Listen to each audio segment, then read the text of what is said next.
Okay, it's prediction time. Normally, I do not do a preview or predictions thread for television shows. But this is Raw's debut on Netflix. And if you look at this lineup, even though there's only 4 matches, this is a PLE card if I have ever seen one. So we're going to break this card down like a shotgun. I'm the Wrestling Old Head. You have entered the portal of pro wrestling. And I'm going to talk about this Raw card. They're going to be live January the 6th from the Intuit Dome in Inglewood, California. And aside from all of the types of surprises and story beats that might be going on, there are 4 matches. So we're going to break down the 4 matches like a shotgun, and then I'm going to talk about some of the fantasy cooking ideas I have for the debuts, the returns, the special surprises that you know are going to be in store for this big event. This is a history-making moment. If this works, this will change the face of professional wrestling and the way we watch television forever. Okay, so let's get into the card. Drew McIntyre is going to challenge Mr. Yeet himself, Jey Uso. This match, in my opinion, is Drew McIntyre's match to win. He is going to go through all of the guys that went back to Roman Reigns and sided with Roman Reigns, and then eventually it will be Drew McIntyre stepping across the ring against Roman Reigns. So that's what we're setting up for. Drew McIntyre is going Mortal Kombat style, and he's climbing up the ranks until he gets to Goro or Shang Tsung, and that's going to be Roman Reigns. So I think Drew McIntyre, just like he beat Sami Zayn, is going to beat Jey Uso. Eventually, he's going to beat Jimmy Uso, and then he's going to work his way up. Maybe a rematch with CM Punk is in the cards, and then he's going to get to Roman Reigns. So for that match, I'm going to go with Drew McIntyre. For the Women's World Championship, Liv Morgan defends against Rhea Ripley, and they have made the stipulation last woman standing. Now, if you remember, and if you've been following my channel, I have talked about this being a last woman standing match for a long time. Their final match needs to be some sort of a gimmick match, and I threw out that it should be a last woman standing match. For that reason, I hope and pray to God they give Rhea Ripley the win and they close the book on this feud and move on to something else. Rhea Ripley should get the win and then move on to having a program with somebody else on the card. Maybe Io Sky or just anybody else. For the love of God, this program needs to take a nap. I understand if they wanted to stretch this and keep this going a little bit more. I mean, what's Liv Morgan and bodyguard Raquel Rodriguez, like, what are they going to do? You know, are they going to go for the tag straps? So I understand if they want to stretch this out again, have some kind of an interference and give Liv Morgan the win.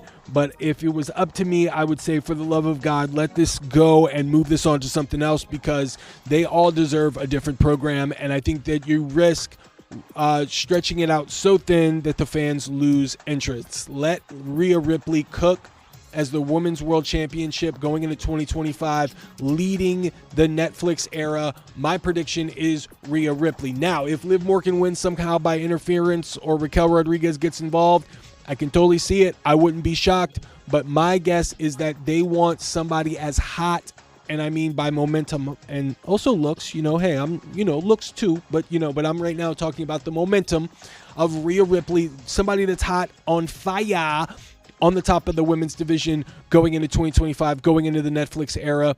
Liv Morgan playing the challenger, getting a darker side, maybe moving over to SmackDown and starting to feud with Tiffany Stratton or something, because I know that they were teasing that for a while, a couple months back in November. Maybe they can do that, but I'm going to go with Rhea Ripley finally gaining her measure of revenge here.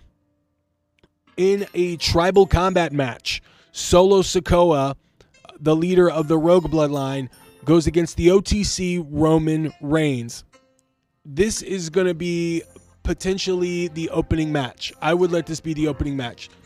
And I think Roman Reigns, and I've talked about the way that this is going to go, so this is nothing new. I'm not going to, give you anything new here. If you've been following my channel and if you've been watching me talk about Roman Reigns and Solo Sikoa and the final boss, The Rock, for a long time, you know exactly where this match lies with me. I believe Roman Reigns is going to get the win here against Solo Sikoa. Solo's going to take the Ulafala, though, before Roman Reigns can get it, and he's going to hand it off to The Rock. The Rock is going to hold the Ulafala up, and then maybe he puts it on, or maybe he just holds it in his hand, saying that I have the control of the Ulafala now, and then he's going to walk off.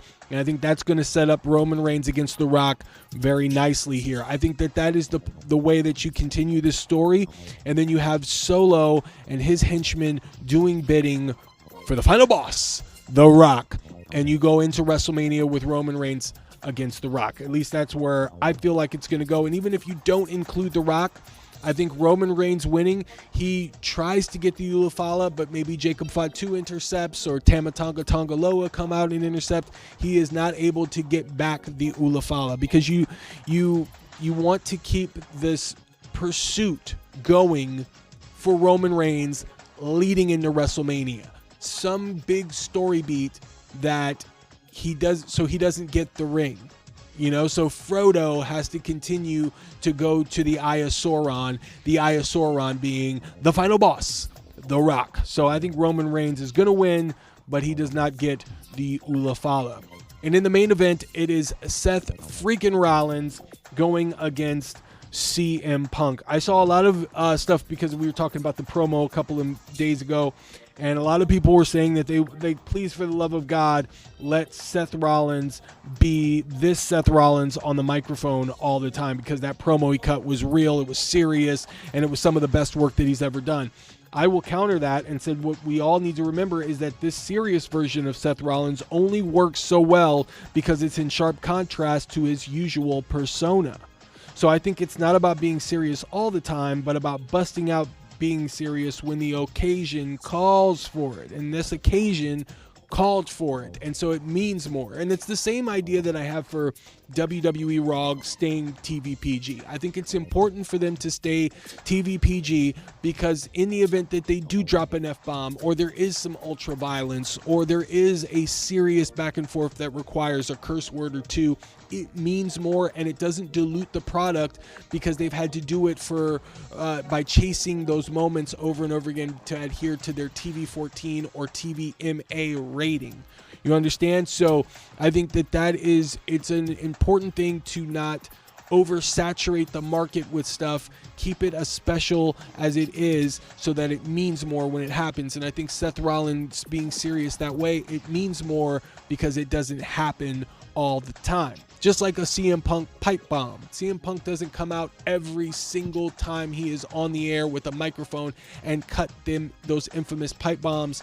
He waits and it builds, and so then when you get it, it means more. And he understands it more than anyone because he is a student of the game. I believe Seth Rollins is a student of the game, and I think they understand what captivating the audience is. It's not always giving them what they want, it's building up to give them that special moment and then stretching out that second special moment so that it means more. And that's what WWE is doing currently that I really appreciate, is that they're not giving every fan the fan service of giving them what they want.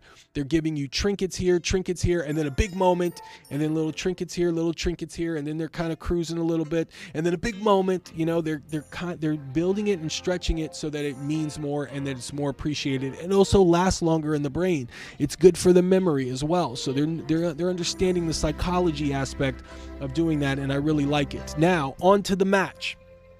Seth Rollins and CM Punk. If you have been following my channel or if you watched any of my previous videos, I really felt like they needed to keep this story going and that it shouldn't be just a one-off. I think that this story, there's so much meat on the bone for this story. There's so much that they can really explore and expand this story, and I believe that at the end of it all, it can be a lot better than CM Punk and Drew McIntyre because there is real emotion, there's real tension that they're playing off of here, and they're adding this thematic depth that really makes it much more special and much more investing. I love Drew McIntyre and CM Punk. I thought it was the feud of the year in 2024, but for 2025, this can be the Bret Hart, Shawn Michaels story for the WWE's generation. I think it could be a generational feud if they really do it, and a storyline that can be remembered for a long time.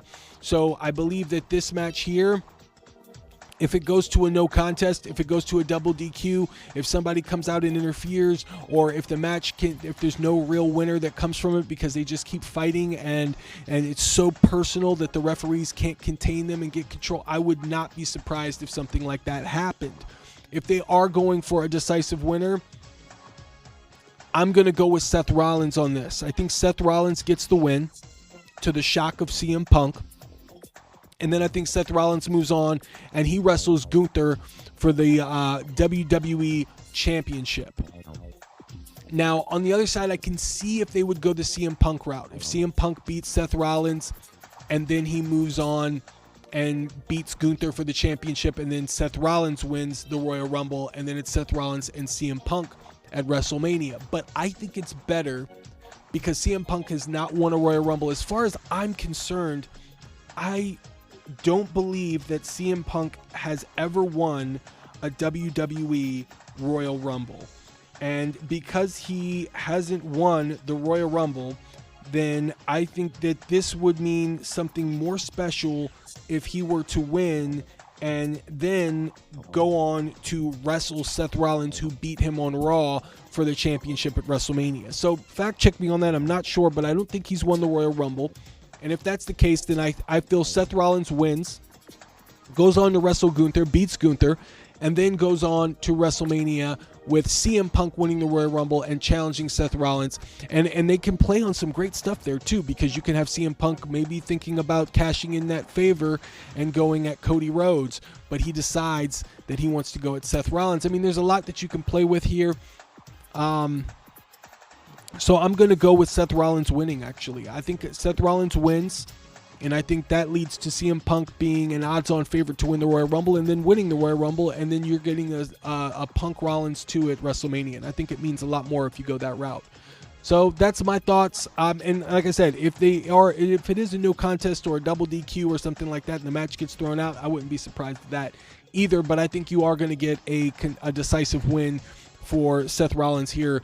And this feud should carry on to 2025 and beyond as a forever feud, honestly, between these two guys. And you saw how personal and how real the emotion was for their go-home promo. And I think you can get a couple of more promos like that out of those guys, and especially one going into WrestleMania. So that's what I'm thinking. You guys let me know what you're thinking. Oh, and before I go, let's talk about the surprises. Pentagon, it's definitely Pentagon, right? I mean, we're not surprised. These little promos with the 0 that are showing up, I mean, it's no shocker to anybody, right? I think he is probably going to be coming in as Fuego or something. I think it's going to be like, it's not going to be Pentagon. It's going to be Zero Fuego or Fuego Zero, the Zero brothers or the Fuego brothers. I think they got copyrights for that.